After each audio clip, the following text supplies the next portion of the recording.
Hello everybody, welcome back to the channel.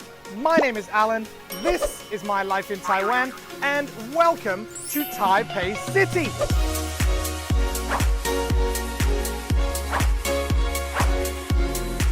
Yes, once again we have traveled north to Taipei City, the capital city of this beautiful country that I now call home. And while we're here, we are going to be taking a look around some of the museums and the culture and the heritage that this awesome city has to offer. What I'm going to try and do is make some kind of comparisons between the way that the people of the UK and the people of Taiwan view their culture and heritage and how they celebrate it. What I've decided to do is to take a look at some of the smaller, more secretive, hidden gems that are buried deep within the culture of this city. Let's get inside the first one and have a bit of a chat.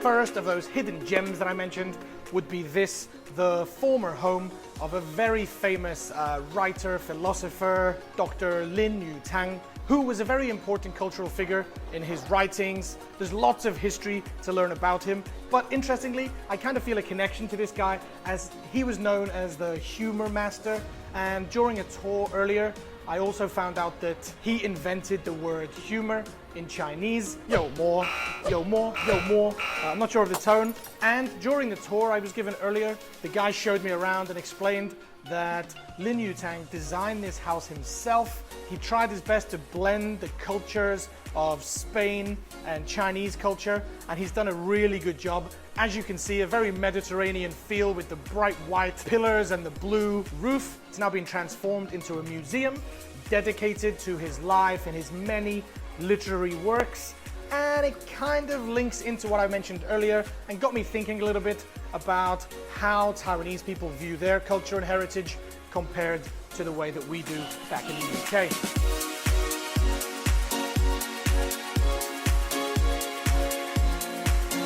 Here we are actually inside the former study where Lin Yutang would do most of his work. And as I mentioned outside, this place has really gotten me to thinking about how Taiwan values its heritage and culture compared to how we do back in the UK. And it made me think of something a little bit, maybe this seems random, but in the UK, London especially, we have what's called a blue plaque scheme. Some of you may have been to London and seen these blue plaques. I know, for one example, one of my friends, she really likes the blue plaque at the Sherlock Holmes Museum. For those who don't know what I'm talking about, a blue plaque is a permanently fixed plaque which instantly gives a place a sense of validation or credibility. And there are over 900 of them in London. And it just got me to thinking about, does Taiwan have this kind of blue plaque scheme? I'm pretty sure they don't. But I feel like lots of different areas all around the country would be very deserving of one of these blue plaques, especially a place with such cultural importance such as this one.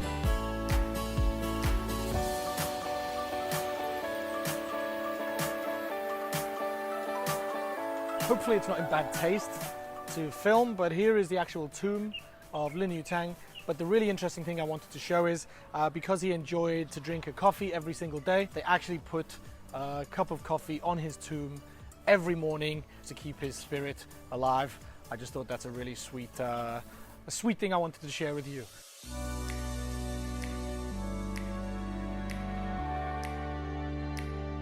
We've got a guest.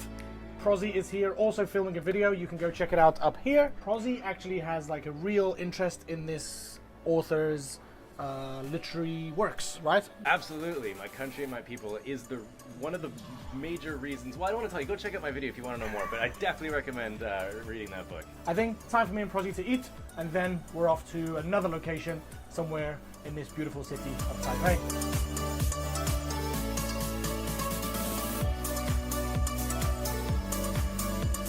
Okay, and for the next location, we've actually traveled 10 minutes across the Yangmingshan scenic area. This is Grass Mountain Chateau, and it has a lot of historical, cultural significance, and definitely would be worthy of one of those blue plaques if and when Taiwan started handing them out. Let's get inside and learn a little bit more about this super interesting building.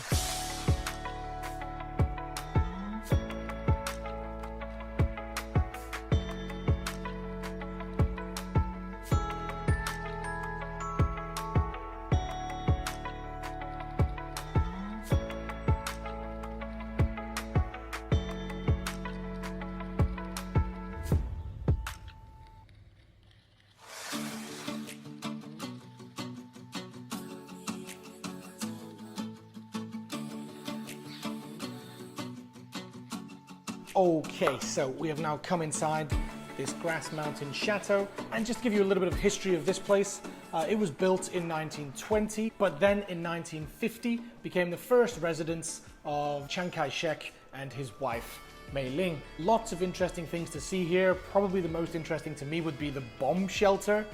Any house that's got its own bomb shelter is pretty interesting to me. But what I really want to do is go back to talking about that comparison between the way British people and Taiwanese people view culture and heritage in a slightly different way. This beautiful little chateau is a perfect example of how the two cultures view culture and heritage so differently, particularly when it comes to timescales. Now, I don't want to get too deep and political, as it's very possible to do in a place such as this. And I feel that that's where most of their blue plaque sites, if they had them, would be focused. More about the different political parties and different leaders that they've had. Whereas if you go to London and you check out most of the blue plaque sites, a lot of them focus more on kind of pop culture icons. Therefore, where in London you might see a blue plaque dedicated to John Lennon or Freddie Mercury, I personally feel that Taiwan has spent more time building up itself rather than focusing on pop culture icons as we have in the West. I'm not 100% sure if what I'm saying makes perfect sense to you. It certainly makes sense in my brain. So if you have any questions or if you agree with me or disagree with me, as always, please use the comment section to interact with me and have your say. We can probably talk more about that later, because what I've noticed from walking around this place is, as beautiful as it is and culturally significant as it is, the majority of it has been turned into a rather beautiful restaurant. And it's been a couple of hours since I ate Lin Yutang's house, so I think it's time to get some afternoon tea.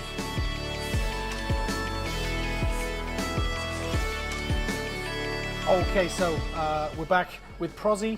You always show up for the food. I don't know what's going on. So what we're going to do is we're going to order some afternoon tea, and interestingly, the afternoon tea is named Madame Sun's Choice Dessert Plate, Mei Ling afternoon tea. Do you know who is Mei Ling? I believe it was his wife.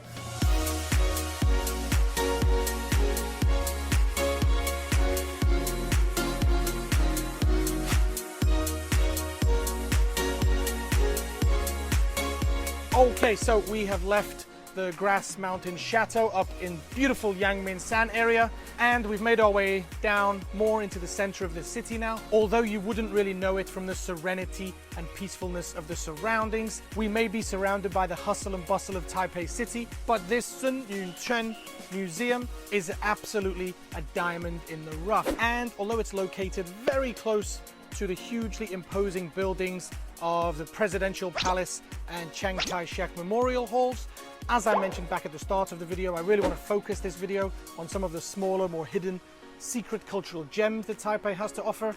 And this building, with its very westernized but somewhat Japanese architecture, certainly fits the bill of a hidden gem.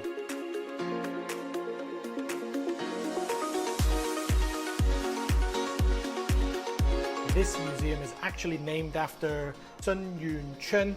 He was largely responsible for overseeing Taiwan's economic boom and taking Taiwan from a farming economy into the technological powerhouse that it's become today. One of his most famous achievements was actually rebuilding Taiwan's power infrastructure, the national grid, after the Second World War, when he was working for Taipower. And following on from that, he just put all of his heart into basically pushing Taiwan forwards as this technological powerhouse. Some people have told me that he actually looked back on his life with a little bit of regret on that part. He thinks he maybe spent too much time focusing on technology and didn't focus enough on culture and the art side of things.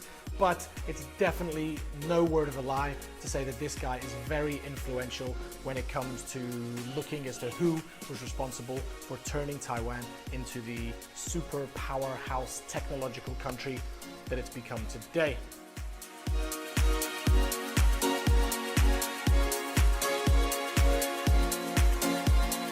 Okay, so I just found a really interesting exhibit, which is actually a digital copy of one of Sun Yun-Suan's personal diaries. What I really want to do is use this as an example to get back to the main point of my video, comparing the two countries, because despite the fact that the typical Taiwanese citizen is very proud of the country's history and where it's come from and how quickly it's become successful. Most Taiwanese people are actually looking forwards, looking into the future to see how we can improve the country, just like Sun Yun-Suan.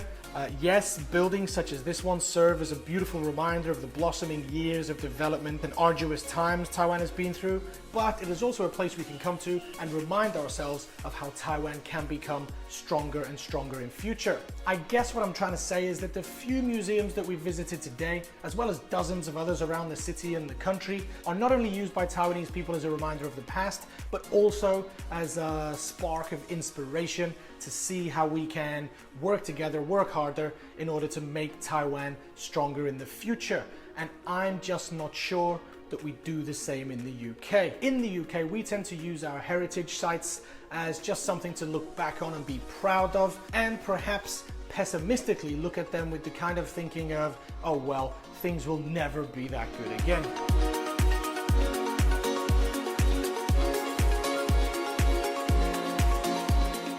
I have had such an interesting day traveling around just 3 of the many sites that Taipei has to offer, such as this, and I hope you've enjoyed my selection of places to come to. If you've been to any of these places before, then by all means drop a comment in the comment section down below. Let me know what you think. As always, my videos are an open forum for discussion, so again, if there's anything that I've said that you agree or disagree with, then please let's have a chat down below.